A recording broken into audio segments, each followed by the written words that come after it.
The night over eastern Ukraine began like any other, cold, quiet, and heavy with a tension that people had grown used to, but never truly accepted. For a few precious hours, small towns along the Dnipro River lay wrapped in sleepy darkness. Street vendors had closed their stalls early, families had gathered for late dinners, and children drifted into uneasy dreams. The winter wind whispered through broken window frames and abandoned buildings, carrying with it the metallic scent of distant smoke from old battle scars. Then at 2:17 a.m., the world shifted. A violent flash erupted across the horizon, bright enough to turn night into a ghostly, silvery day for a brief heartbeat. A thunderous blast followed, deep, rolling, and powerful. Windows shattered, dogs howled. The ground trembled, as though the earth itself were reacting in fear. Sirens erupted almost instantly, slicing through the darkness with their shrill, panicked wails. Panic spread fast. Lights flickered, then died, plunging neighborhoods into darkness. People grabbed whatever they could, flashlights, radios, blankets, and rushed down narrow stairwells, into basements that served as makeshift shelters. Mothers clutched their children. Old men clutched small bags stuffed with documents and medications. No one knew how long they would need to stay underground. In Kyiv, the presidential command center snapped into full operation. Satellite feeds streamed across giant screens, each showing different angles of the explosions rippling across the eastern territories. Advisors spoke quickly, some arguing, others pointing to infrared heat readings and intercepted transmissions. The room smelled of coffee, sweat, and urgency. President Zelensky stood silently at the head of the table, his eyes fixed on a satellite image, slowly updating with new blast points. His expression was a mixture of exhaustion and steely focus. For weeks, warnings had circulated about heightened threats, yet the scale of this attack went beyond anything expected. "Get me confirmation," he ordered, voice steady, though the tension pulled at his tone. "Every detail, every source." Minutes later, intelligence officers delivered the report. The strikes appeared coordinated, precise, and devastating. Zelensky's jaw tightened. The nation needed answers, and fast. He stepped before the cameras for an emergency broadcast, his face lit by harsh studio lights. "This night," he said, voice firm, "Ukraine faces deliberate aggression. We will respond with truth, resilience, and unity." His words echoed across millions of screens, reaching people huddled in shelters, soldiers on cold front lines, and foreign leaders scrambling to understand what had just begun. In Moscow, the Kremlin walls, ancient, immovable, and scarred by centuries of power, seemed to vibrate with the urgency of the night. The attack in Ukraine had turned global attention toward Russia once again, and the world awaited the Kremlin's response like an audience before a rising curtain. Inside the Situation Room, large monitors cast pale blue light across polished tables and stern faces. Dozens of advisors, analysts, and military officers gathered around. President Vladimir Putin. Conversations overlapped in tense whispers. Aides delivered fresh intelligence reports every few minutes, some contradicting earlier assessments, others raising new questions about motives, timing, and strategy. Putin listened quietly, his expression unreadable. He was known for silence that could stretch uncomfortably long, forcing those around him to think twice before speaking. On the screens, Western news channels replayed clips of Zelensky accusing Russia of orchestrating the night's destruction. Commentators speculated endlessly, diplomats issued statements, and social media burned with outrage. A general stepped forward, gesturing to a digital map. "Our forces in the region were not engaged in any offensive operation," he insisted. "This was not sanctioned by us." Another advisor countered, "But the international narrative is forming against us. If we fail to respond decisively, we lose control of the story." That word, story, caught Putin's attention. He leaned back in his chair, eyes narrowing thoughtfully. In global politics, perception was often more powerful than truth. With deliberate calm, he announced a move that stunned the room. "Open a section of the front to international journalists." A hush fell.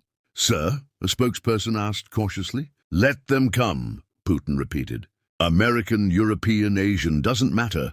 Show them our positions. Show them we have nothing to hide. It was an unexpected maneuver, bold, risky, and brilliantly calculated.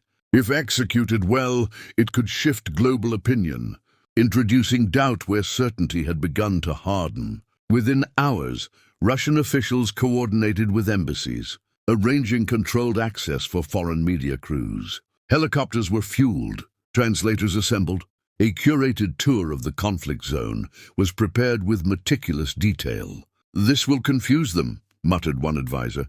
"And confusion buys time." Putin watched a live stream of the first journalist teams boarding military transport vehicles.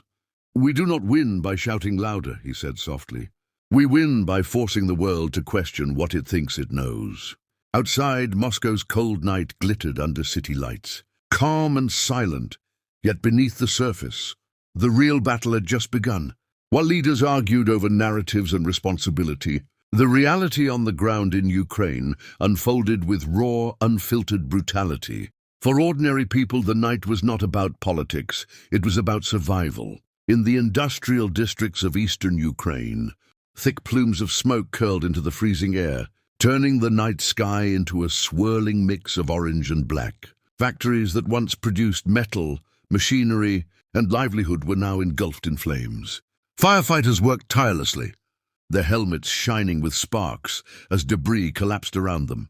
They shouted orders through masks, barely audible over the roar of burning structures and the crackling of twisted steel. Ambulances raced through, streets littered with shattered glass and fragments of fallen roofs. Their sirens, normally separate from the sounds of war, now blended into the terrifying symphony of the night. At hospitals, medical staff moved with mechanical speed.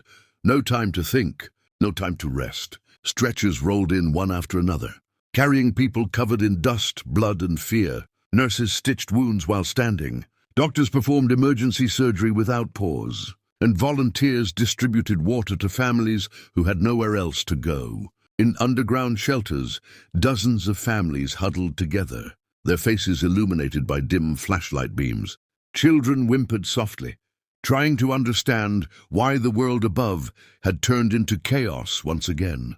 A group of teenagers scrolled through their phones, desperately searching for updates. But the internet connection wavered with every explosion. Messages froze mid-send, leaving families uncertain about the fate of loved ones. In one collapsed apartment block, a volunteer rescue team worked tirelessly with handheld tools and bare hands. Among them was a young woman named Nadia, her face streaked with dirt and tears. She had heard screams beneath the rubble and refused to leave.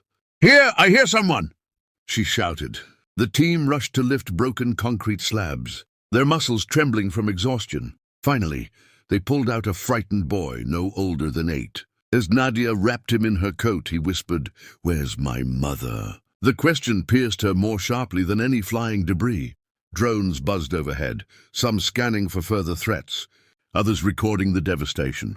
Videos uploaded to social media showed blazing roads, collapsed towers, and terrified residents running through ruined streets. The clips spread quickly, fueling global panic. No one knew whether the attack was a warning, a miscalculation, or the beginning of something far worse. But one truth became clear. For the civilians trapped in the chaos, geopolitics did not matter. Only survival did. At dawn, as smoke drifted like ghosts across the ruined skyline, the world woke up to 2 competing versions of the same night. What had happened in Ukraine was no longer just a military event. It had transformed into a global struggle for truth itself. International news channels switched into crisis mode. Screens lit up with experts, analysts, retired generals, and political commentators. Some claimed the strikes bore the signature of Russian precision weaponry. Others argued the evidence was too fragmented to draw conclusions. Still others insisted it could be a staged provocation to manipulate global opinion. Every channel seemed to tell a different story, and with each passing hour, certainty dissolved into speculation. In Ukraine, officials held an early morning press conference. They released drone footage showing the trails of incoming missiles, arguing that it proved Russian involvement.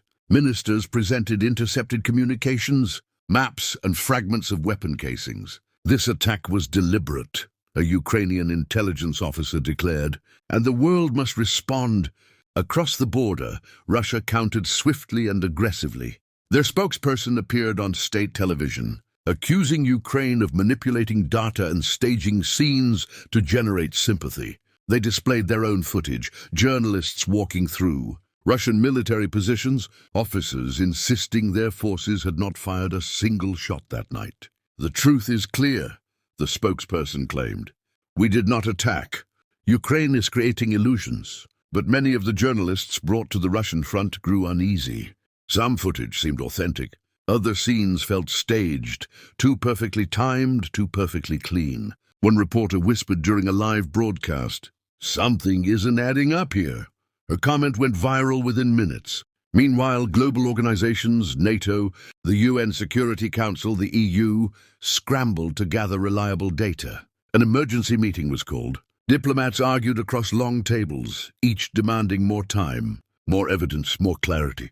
As countries took sides, the geopolitical landscape shifted like a stormy sea. But far from the marble halls of power, the civilians of Ukraine faced a different truth. In ruined neighborhoods, people sifted through ashes, searching for belongings. Families lined up at relief centers for food and blankets. Volunteers cleared roads, rebuilt shelters, and delivered supplies. Their truth was simple and undeniable. Destruction had struck, and lives had been changed forever. By nightfall, one thing was painfully clear. The battle was no longer just on the ground. It was in the airwaves, the headlines, the minds of millions. And as the world argued over what was real, the truth remained buried beneath smoke, politics, and the rubble of a night that refused to be forgotten.